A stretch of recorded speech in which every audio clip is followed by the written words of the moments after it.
I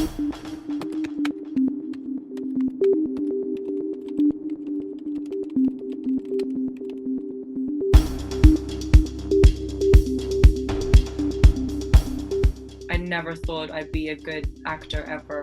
I always thought I was like, I'm gonna be really shit at this. I just got on YouTube, just started looking, ended up buying my own film camera, gimbal lenses and stuff. There's something so satisfying about putting effort into something and then being able to see it immediately afterwards. I think the thing that got me into screenwriting is the fact that there aren't the kind of stories I want to see out there already. I mean, I needed it for therapeutic reasons. I think it was really helpful for me.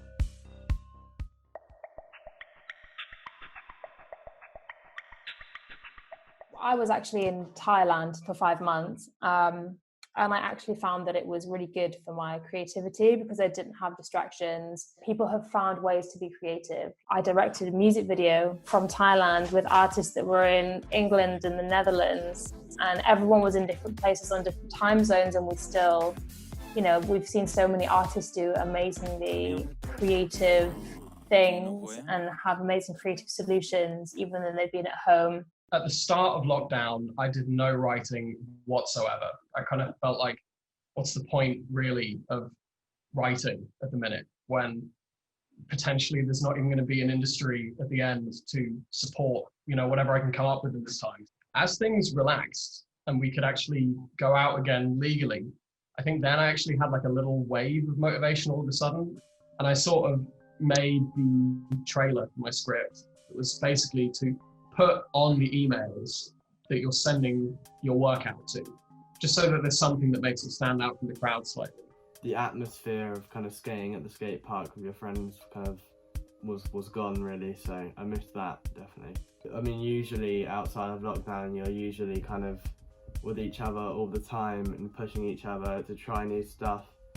I think I just missed my friends really and kind of missed going out and meeting up with people. I mean, art is generally not the most consistent of careers.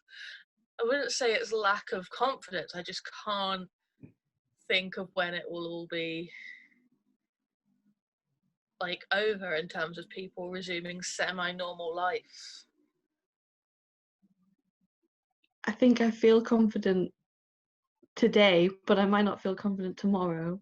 It doesn't seem that there's enough opportunities at the moment for me to be applying for, considering I can't go anywhere. I definitely feel limited by having to live at home and not having a car and not having my own place and not having enough money to do things. And a lot of that is because of lockdown, because there's not enough jobs and there's not enough opportunities. I'm not that confident. I'm still figuring out which art form I really want to focus on and where I want to kind of invest my skill set. It's a very slow burning career. Like, you can be in it for 30 years and not yet make a name for yourself, or then kind of enter onto the scene and people know who you are. It's a tough time. It would be a tough time and I don't know many people who would confidently say that yes, they'd be able to do it without any kind of other source of income, basically. It's difficult. It's very difficult. I identify with being a Caucasian woman and I identify with being an Asian woman. Every time I audition for things, I get asked, firstly, oh great, you're Asian. Do you have any martial arts skills? I auditioned for something as a mixed race character, and then they decided afterwards that they wanted to change the character's identity into being a fully Asian woman. And they then asked my agent, she said, they've asked me to ask you if you can try and make yourself look more Asian to fit being a fully Asian woman. How exactly do you want me to do that? I can try, but this is unfortunately what you're stuck with.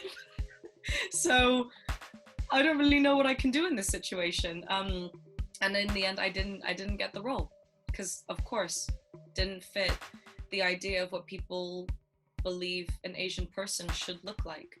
With COVID, I think people are becoming more aware. It's a revolution, I think, that's happening, and it's amazing and it's important, but it should have happened decades ago. And I feel like people are still finding loopholes around addressing the issue of race. Recently, with the whole like Black Lives Matter movement thing, I think it brought like the black creatives together. So they tend to share stuff more just to help out each other and stuff like that. We're all trying to help each other in some type of way.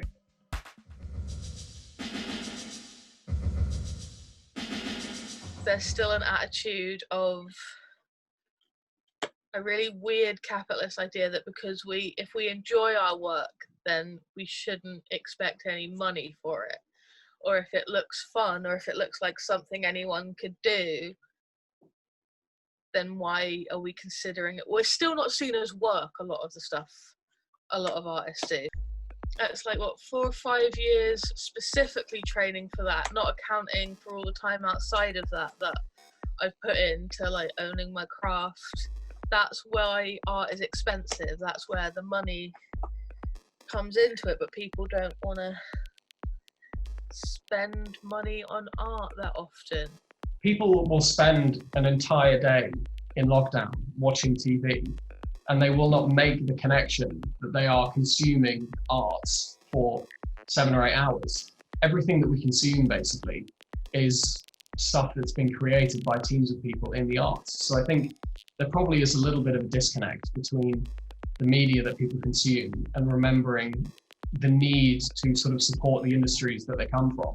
I don't agree with unpaid internships in any industry at all. I think it's pretty insane to say like, oh, the experience that you get is worth all the unpaid work that you've done. People are still going to do unpaid internships, unpaid work experience when what they're doing, they're not experiencing work, they're doing work.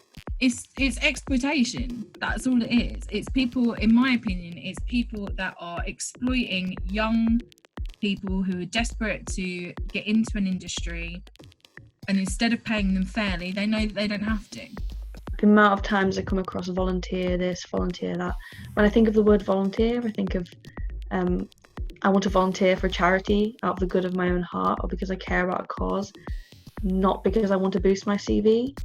So I think, I don't know, maybe they should be banned. Maybe it should be illegal to advertise these volunteer internships and positions and things. I hate it.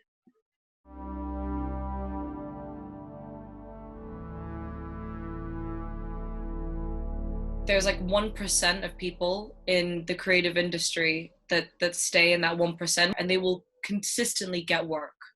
Always. Like, there will never be an issue for them to get work. I feel like this industry is always about who do you know? Who are your connections? And this is why you see so many Hollywood stars whose children end up in films or end up in series. Inaccessible. It's massively inaccessible. I don't know if I'm saying it's like set up to keep working class people out, but it definitely feels that way. Unless you've got parents to fall back on or any of that kind of stuff, like it's really hard for like working class kids to get into writing. I think a lot of people from underrepresented backgrounds are going to fall short in the plans, like in terms of there isn't enough funding being put in place to make sure that the art world and different arts industries are like inclusive enough or open enough. And I don't know, it feels like a bit of a difficult time, to be honest. The whole entertainment industry just feels like a kind of big club that you're not in, to paraphrase George Carlin. It's just kind of like, it's a big club and you're not in it.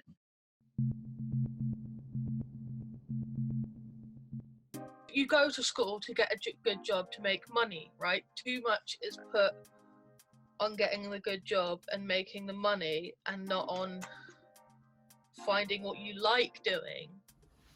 I'm thinking of going down like a product design route, because it's in the creative kind of aspect. There's just something that I think I'm better at than anything else. COVID's made the chances of finding anything really a lot slimmer. As I mean, it would definitely be a hard topic to find a job like that anyway. but due to COVID, it's almost impossible at this moment. There needs to be more things for people who are literally just starting out, because some people can't even afford to go to university. They can't afford to do the course that I've done. So what are they going to do? They just have to sit back and wait for someone to take a chance. And it's not good enough, because we should just be judged on the quality of our art, our writing, our ideas. If I would say like what companies can do is just to be giving people more opportunities. Like I've recently had 2 interviews for like decent brands, but both of them twice I was told that I didn't get it because I didn't have enough client work.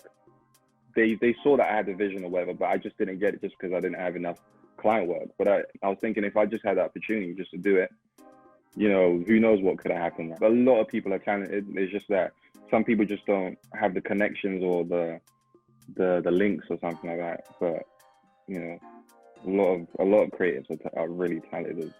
So yeah, we just need the damn chance.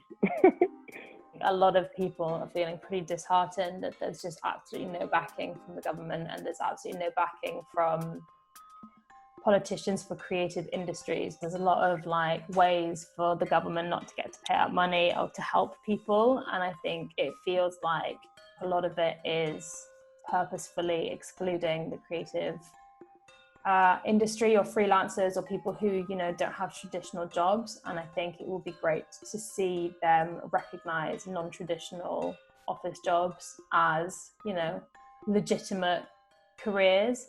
Yeah, for music and creatives, it's well, go do something else, which is a bit disheartening.